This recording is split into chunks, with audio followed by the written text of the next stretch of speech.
La publicación por parte de Doctrina de la Fe de una nota Mater Populi Fidelis desaconsejando el uso del título de corredentora dedicado a la Virgen María y aconsejando que se use lo menos posible el de mediadora de todas las gracias, ha tenido el efecto equivalente a golpear con un palo un avispero.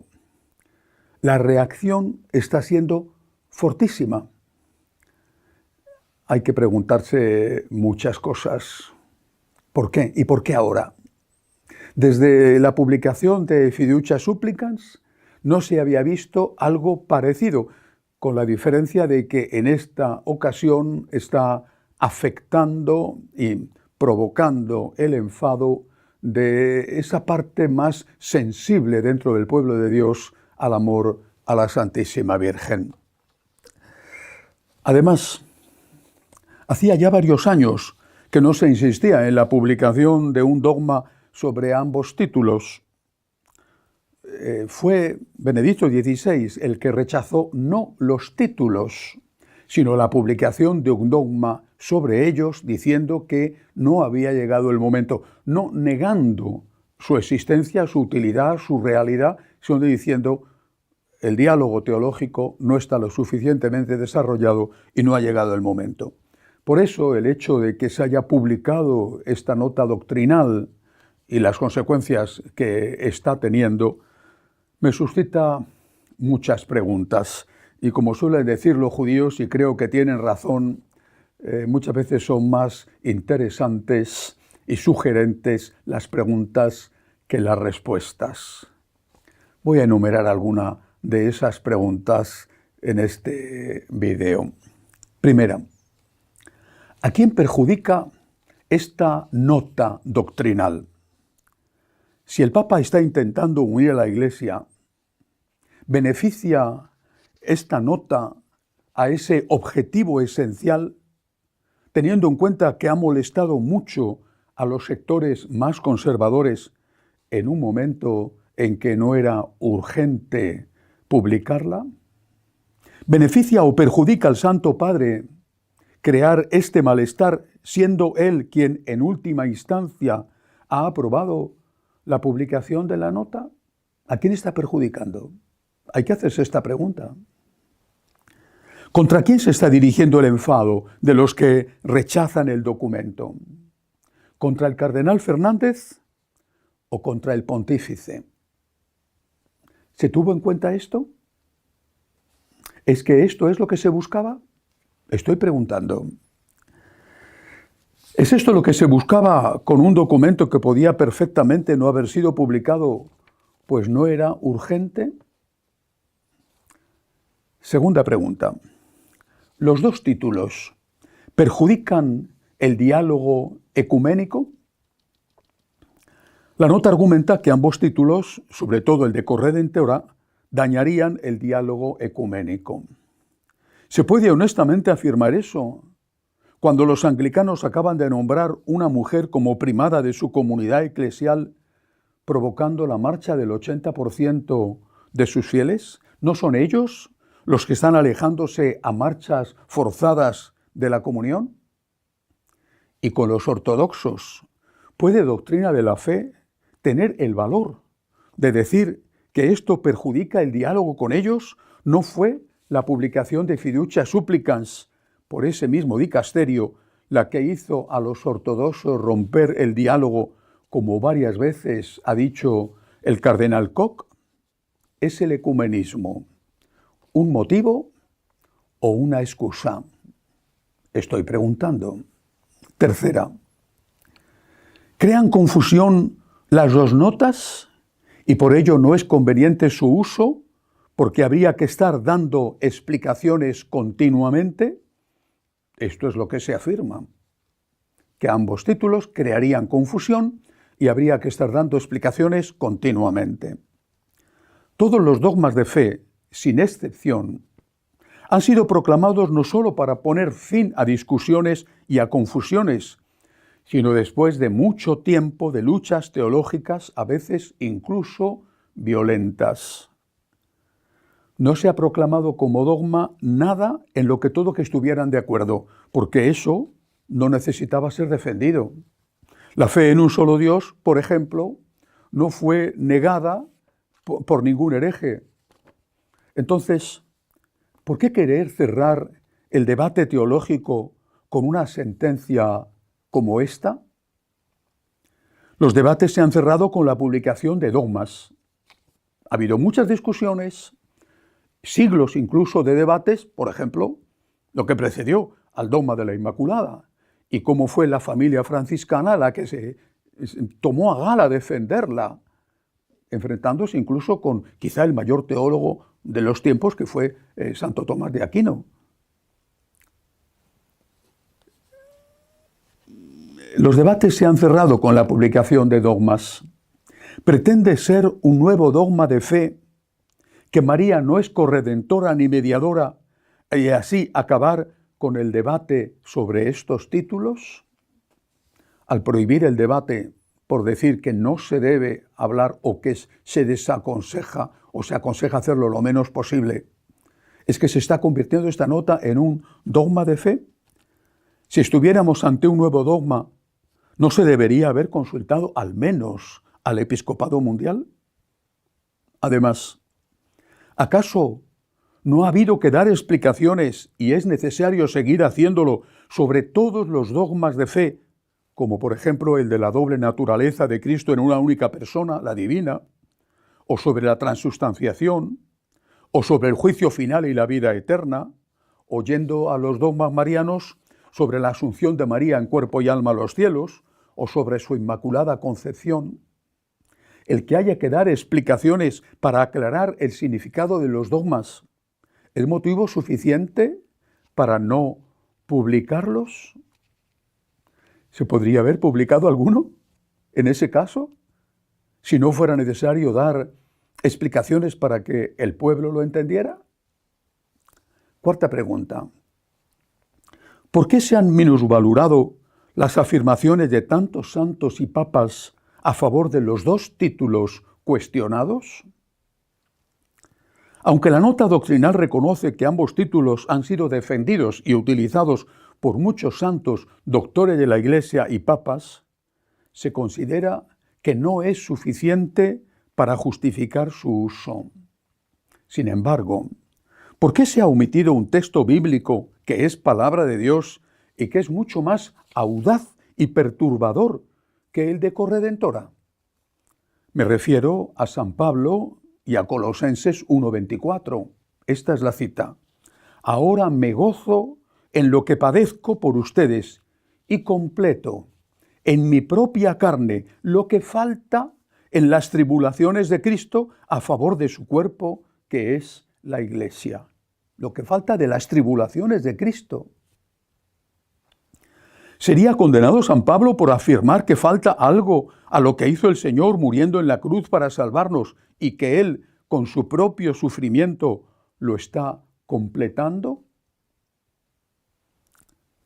¿No es esto mucho más arriesgado teológicamente que afirmar que el sufrimiento de María es corredentor, entendido como colaboración a la redención?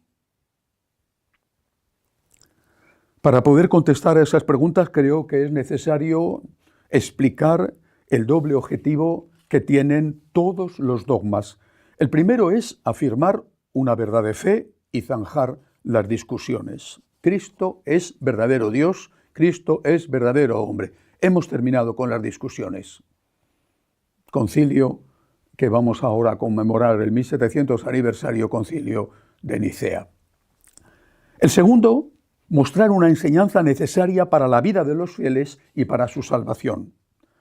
Con respecto a los 4 dogmas marianos, el de María, Madre de Dios, nos enseña que Cristo es verdadero Dios, que Dios ha querido contar para la salvación con los seres humanos, María en este caso, y que nosotros podemos ser espiritualmente Madre de Dios, como el propio Cristo dijo: mi madre y mis hermanos son los que escuchan la palabra de Dios y la cumplen.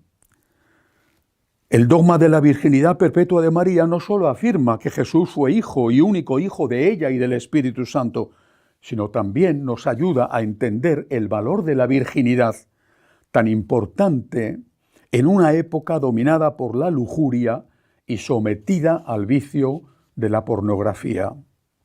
El dogma de la Inmaculada Concepción no solo presenta a María como exenta del pecado original, sino que nos enseña que con la gracia de Dios y colaborando con ella, podemos vencer las consecuencias que en cada uno de nosotros ha dejado el pecado. El dogma de la Asunción al cielo en cuerpo y alma de María enseña la verdad del destino de nuestra Madre, pero también nos afianza en la fe en la resurrección de la carne y no solo del alma y en la existencia de la vida eterna. La última pregunta. ¿A quién favorece decir que María es corredentora, siempre dejando claro que esa afirmación significa colaboración con la redención dada por Cristo, el único Redentor? ¿A quién favorecería? ¿A quién favorece decir que María es corredentora? Lo mismo que en los 4 dogmas anteriores que he citado, se proclama una verdad, María siempre virgen, María inmaculada, pero se trae una consecuencia pastoral, la virginidad es importante. Podemos colaborar con la gracia de Dios para limitar las consecuencias del pecado original. ¿A quién favorecería y a quién favorece decir que María es corredentora? Cuando San Juan Pablo II llamaba a María corredentora, y lo hizo en 7 ocasiones, lo hacía con un objetivo: enseñarnos que nuestro sufrimiento, unido al de Cristo, sirve para algo. Léon Blois, aquel escritor católico francés tan terrible como extraordinario, del círculo que rodeaba a Jacques Maritain, decía que no le podía perdonar a la Iglesia que dejara a los pobres más pobres de lo que son. Y no se refería a que ésta no hiciera obras caritativas, sino a que no diera valor al sufrimiento. El pobre, entendido en su sentido verdadero y amplio, entendido como el que sufre por cualquier motivo, se ha convertido en un sujeto receptor, a veces incluso en un objeto receptor, y se le trata como si no pudiera dar nada, como si no sirviera para otra cosa más que para recibir nuestra caridad. En el fondo, como un inútil molesto. San Juan Pablo II insistió en que la unión espiritual con Cristo a través de nuestros sufrimientos, los del que ha perdido un hijo, del que está enfermo, del anciano, del que vive solo, del emigrante, del perseguido por la justicia y también, naturalmente, del que no tiene para comer, ese sufrimiento se convierte en un gran tesoro ante los ojos de Dios. ¿Acaso no hemos enseñado siempre en la Iglesia que ofrecer el propio sufrimiento por alguien y no solo rezar por él ayuda a esa persona? ¿O es que acaso esto ya no es verdadero? ¿No es eso lo que significa, entre otras cosas, la gota de agua que los sacerdotes ponemos en el vino durante el ofertorio? La colaboración con el sufrimiento de Cristo, aceptando nuestro propio sufrimiento. ¿No se podría haber aprovechado el título de corredentora, repito, en el sentido de colaboradora, para explicar que aceptar la cruz de cada día, a veces tan dura, da dignidad al que sufre, le convierte en alguien útil, en alguien que puede dar mucho y no verse limitado solo a recibir? En cuanto al título de mediadora, ya pueden decir en el Vaticano lo que quieran, que no va a influir absolutamente en nada lo que se dice en nada en la fe del pueblo de Dios. Este va a seguir acudiendo a su madre querida para que interceda ante su hijo como hizo en Caná y consiga de él las gracias que necesita, porque la gracia viene de Dios. Pero la Virgen, lo mismo que los santos, son mediadores. El pueblo seguirá acudiendo a Lourdes, a Guadalupe, al Pilar de Zaragoza, a la Macarena de Sevilla, a Luján o a Chiquinquirá, al margen de si en Roma piensan que crea o no confusión pedirle ayuda a la Virgen. ¿No sería más inteligente y útil educar a ese pueblo en que además de pedir, debe ofrecer y debe imitar a su madre querida? Volviendo a la pregunta inicial, ¿contra quién va esta nota? ¿Contra un amor excesivo a la Virgen que puede desvirtuar el papel de Cristo como único redentor y mediador? ¿Este es el objetivo? ¿Contra la figura del Papa, que queda dañada ante los fieles que aman a la Virgen por haber autorizado esta nota? ¿Es este el objetivo? ¿Contra el intento del Papa de unir a la Iglesia? ¿Contra la valoración del sufrimiento inevitable como un tesoro que da dignidad a los que sufren y les ayuda a sentirse útiles? Qui prodest, decían los antiguos romanos, ¿a quién aprovecha? ¿A quién aprovecha la publicación de esta nota? O al revés, ¿a quién perjudica? Tenemos que preguntarnos esto. A María, desde luego, no la perjudica, porque ella es lo que es al margen de lo que nosotros digamos de ella. Quizá a los que perjudique sea a los que la amamos con todo nuestro corazón, sin que ello merme en absoluto el amor que tenemos a su divino Hijo. Me van a permitir que lo diga. Soy español. He nacido en la tierra de María Santísima. Soy franciscano que ha luchado siempre por la Virgen. Ahí está la lucha por el dogma de la Inmaculada. Franciscano de María. Y he tenido una buena madre.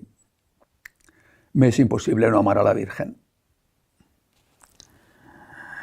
Sobre todo, creo yo, que a los que va a perjudicar más es a los pobres que, como decía León Blois, se quedan siendo aún más pobres de lo que ya son, porque además de pobres, son inútiles que no sirven para nada.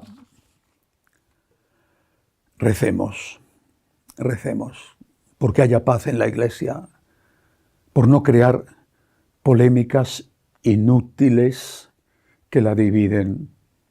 Y pidámosle a la Santísima Virgen, yo por lo menos lo hago, y no me avergüenzo de hacerlo, que medie ante su divino Hijo para que consiga la unidad de la Iglesia, que medie ante su divino Hijo por el Papa. Y pidámosle a María, la colaboradora, y en ese sentido y con ese significado redentora, que nos ayude cuando sufrimos a unirnos a Cristo crucificado, porque eso sirve, aunque a algunos les parezca que no sirve para nada. Hasta la semana que viene, si Dios quiere.